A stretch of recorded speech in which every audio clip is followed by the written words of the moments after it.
For a century, if you thought of technology, you thought of the United States.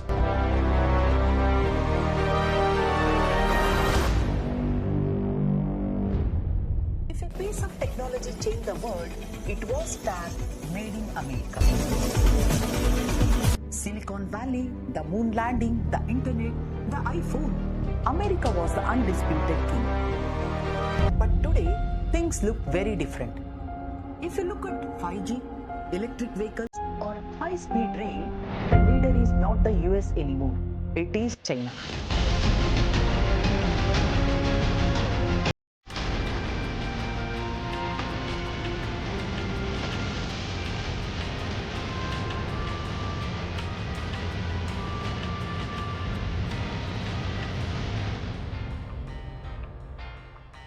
Many experts now believe that US is losing its technological leadership to China. Today, we look at why the US is losing the tech race and how, ironically, the US' own attempts to stop China might have been the very thing that made them unbeatable.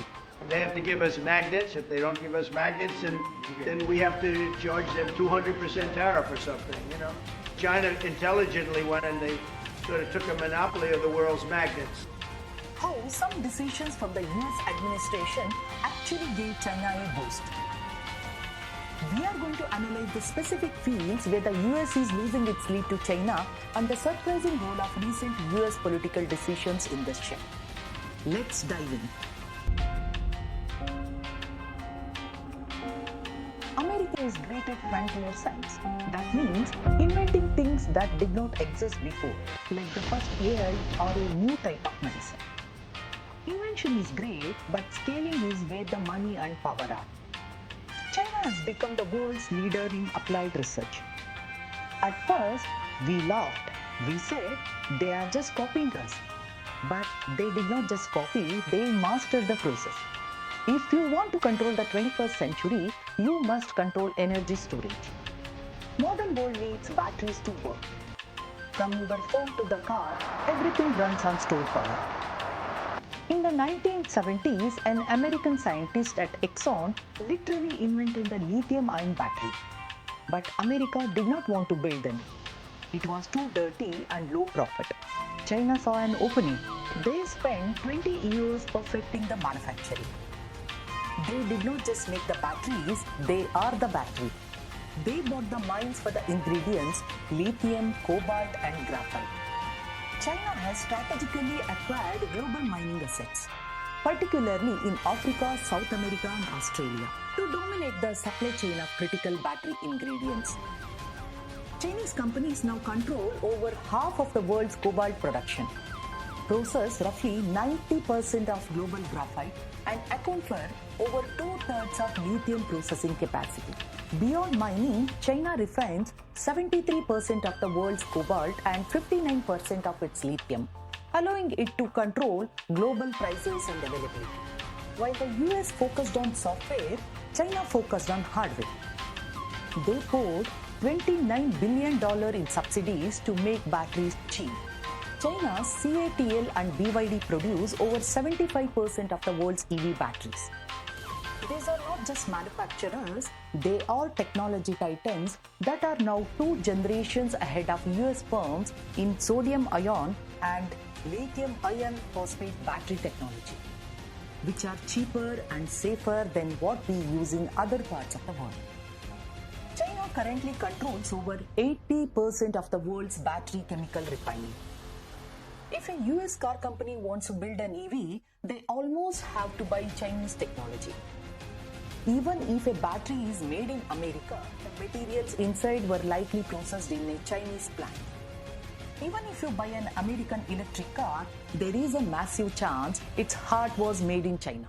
Why? Because China focused on making them cheap, reliable, and fast to build. While US companies were busy in the lab, China built the factories and the supply chains. The US invented the recipe, but China bought all the flour and the ovens. Now, if the US wants to bake a cake, they have to ask China for permission. Remember when made in China meant a plastic toy that broke in 2 days? Those days are gone. For years, we said designed in USA, assembled in China. But in 2026, that is no longer true. Today, roughly 90% of the world's laptops and around 70% of the world's smartphones are born in China. But it is not just about building things anymore, it is about owning the entire process. How did China go from making plastic toys to dominating the most advanced electronics on the earth? It was not just luck, it was a calculated 30-year master plan. China industries cluster like ecosystems. If you want small home alliances, go to Ningbo Cixi Electronics, Shenzhen or Dongguan. Toys, Shantou Chenghai. Socks, Yiwu Datang. Furnitures, Foshan Shunde. Textiles, Shaoxing Keqiao. Luggages, Baoding Baigou. This isn't luck. It's decades of suppliers, labor, machines, and logistics forming a self-reinforcing ecosystem. A factory doesn't move because its entire supply chain is next door. In a place like Shenzhen, every single part you need, from the tiniest resistor to the most complex glass display, is manufactured within a 1-hour drive. Imagine you are a designer, you have a new idea at 9 a.m. By 2 p.m., you can walk to a nearby market, buy the parts, and you have a working prototype by dinner. This is Shenzhen speed. It allows Chinese companies to innovate and launch products 3 times faster than companies in the US or Europe. You cannot build electronics without ingredients.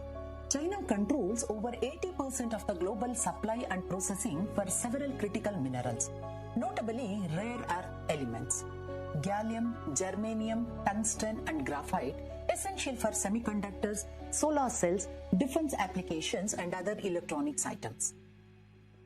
China controls over 70% of production and over 80% of processing capacity.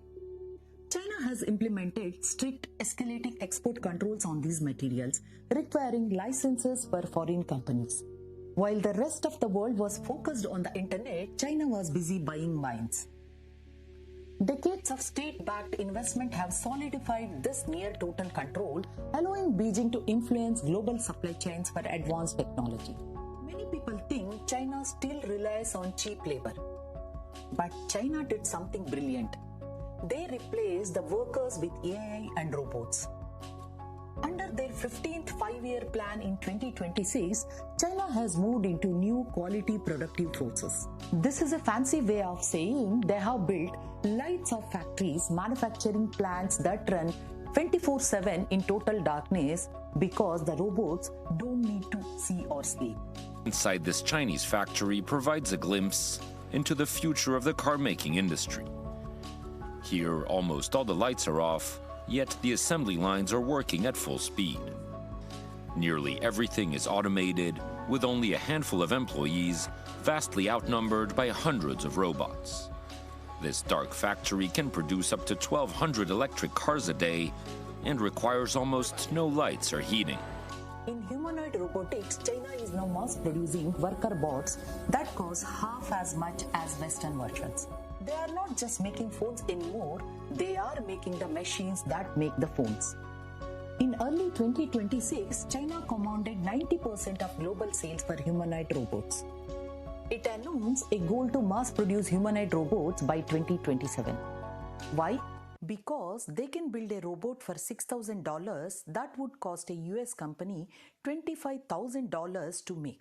They are already using these robots in their own factories to lower cost, making it impossible for US factories to compete on price. So, how is China dominating? It's simple.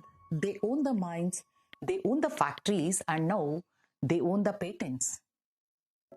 They did not just join the electronics industry, they became the ground it stands on. The question for the rest of the world is not how do we compete, but how do we survive in a world where the hardware crown has officially moved east? America is run by people who know how to protect intellectual property. China is run by people who know how to build hardware. Now, let us talk about the big one, AI. Gemini 3 has not, or at least has not so far, had the impact we were worried it might. But it did, in the same way that DeepSeek did, identify some weaknesses in our product offering and strategy, and we're addressing those very quickly. I don't think we'll be in this code red that much longer. In January 2025, a massive code red went off at OpenAI. It was not because of a bug or a hack, it was because of a Chinese startup called DeepSeek. For years, the US believed that to win at AI, you needed two things: billions of dollars and hundreds of thousands of the world's most powerful chips. But DeepSeek matched the world's best AI models for a fraction of the cost. The US is still building the smartest chatbots, but China is winning the war for applied AI. While America builds the brain, China is building the body. Here is how they are dominating. The US is following the iOS model. Companies like OpenAI and Google build massive secret models that they keep behind a paywall. It's polished, it's expensive, and it is a closed system. China is following the Android model. Chinese companies like Alibaba and DeepSeek are making their AI open source. They are giving the code away for free to developers in Africa, Southeast Asia, and Europe. The result? Because it's free and runs on cheaper hardware, Chinese AI is becoming the operating system for the rest of the world. While the US tried to sell a Ferrari, China is giving everyone the keys to million electric bikes. By 2026, more of the world's apps are running on Chinese AI architecture than American code. There is a big difference between an AI that writes poem and an AI that runs a factory. China has the world's largest manufacturing floor. They don't just want AI to talk, they want it to work. In 2025 alone, China installed more industrial robots than the rest of the world combined. By early 2026, over 60% of large Chinese factories have integrated AI plus manufacturing. In the US, artificial intelligence helps you write emails. In China, AI is physically building cars, sorting logistics, and running smart cities. The US tried to stop China by banning the sale of high-end AI chips. They thought if they cannot buy the best chips, they cannot build the best AI. But this idea backfired US because Chinese engineers were forced to become smarter and more efficient. Finally, AI requires massive amounts of electricity. US data centers are currently hitting a wall because the American power grid is old and slow to grow. China is the world leader in green energy. They are building nuclear and solar plants at a record pace specifically to power AI data hubs. In 2026, the US has the best chips, but China has the most clean electrons to run them. You cannot win the AI race if you cannot plug your computers into the wall. If you want an AI to write a movie script, the US is still your leader. But if you want an AI to run a global supply chain, a smart city, or a robotic workforce, China has already taken the lead. The US is winning the creative AI race, but China is winning the industrial AI race. The chip war has evolved into a high-stakes chess match between the US and China, with the tiny island of Taiwan and the small European nation of the Netherlands serving as the most critical battlegrounds. To understand the war, you must understand the two companies that hold the keys to modern civilization: TSMC of Taiwan and the ASML of Netherlands. TSMC is the only company capable of mass producing the world's most advanced chips, 3 nanometers and 2 nanometers at scale. About 90% of the world's advanced chips are made by TSMC. If TSMC stops, the global tech economy stops. ASML is the only company in the world that builds extreme ultraviolet lithography machines. These machines are the size of a bus, cost 200 million to 350 million each, and are the only tools capable of printing 3 nanometer and 2 nanometer chips. Without these machines, you cannot make high-end chips. The nanometer refers to the size of transistor on a chip. The smaller the number, the more transistor you can pack into a single chip, making it faster and more energy efficient. 3 nanometer chips are used in iPhones, high-end MacBooks, and NVIDIA's top AI chips. TSMC officially started mass production of 2 nanometer chips in 2025, reaching full stride in early 2026. 2-nanometer chips use a new architecture called nanosheets. They are 15% faster and 25 to 30% more power efficient than 3-nanometer. Apple, Nvidia and Qualcomm have already pre-booked almost all of TSMC's 2-nanometer capacity for 2026. But there is a twist. The US Chips and Science Act passed in 2022 and heavily enforced through 2026 is a $280 billion plan to bring chip making back to America. The US has given billions to TSMC, Intel and Samsung to build advanced factories in Arizona, Ohio and Texas. But there is a condition. If a company takes US money, they are prohibited from building advanced factories in China for 10 years. In January 2026, the US and Taiwan finalized a trade deal that slashed tariffs on chips but required Taiwanese firms to invest an additional $250 billion into the US tech ecosystem. TSMC's exports to China are strictly controlled by US law. The US has also successfully pressured the Netherlands to participate in the blockade as well. The Dutch government, under US pressure, has banned ASML from selling its EUV machines to China. The proposed rules would include machines made by ASML, one of the most important microchip firms in the world. The proposal would restrict the sale of advanced machines that are critical to chip production. ASML is the sole supplier of these devices. The announcement doesn't specifically mention China, but it's widely seen as targeting Beijing. In 2025 and in 2026, these restrictions were tightened to even include older DUV machines and repair services. The result? China has the money to buy the machines, but ASML is legally forbidden from selling them. This leaves China's largest chip maker, SMIC, unable to move past 7-nanometer effectively because they lack the printing press. Then came China's the Manhattan Project. A Chinese lab just finished a prototype that changes the chip game. The stakes? Tech, AI, military power. In early 2025, a nearly factory-sized prototype started tests in a high-security Shenzhen lab. Built by ex-ASML engineers, it's a reverse-engineered version of extreme ultraviolet lithography. EUV machines, the crown jewel of chip making. China is not giving up. They have launched a state-led effort to build their own EUV's extreme ultraviolet machines. In late 2025, Chinese reports claim they developed a prototype EUV machine. However, industry experts say it is bulky, inefficient, and likely years away from being able to produce 2-nanometer chips reliably. While the US focuses on 2-nanometer super chips, China is dominating the market for 28-nanometer legacy chips, the ones used in cars, dishwashers, and medical equipment. They are becoming the world's utility company for basic chips while the US controls the premium market. Then there is a race for 5G and 6G internet.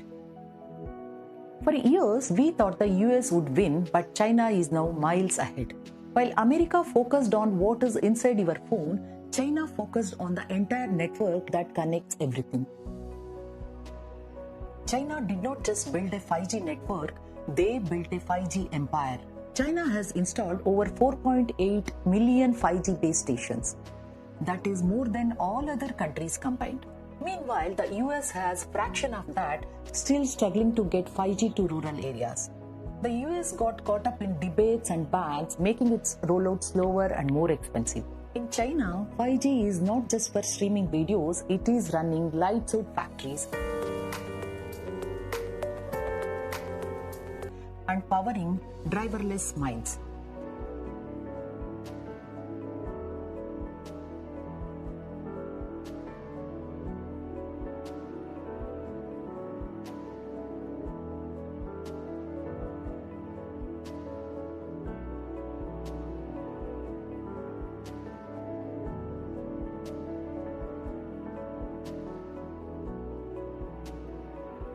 Now, China is already building the next internet, 6G.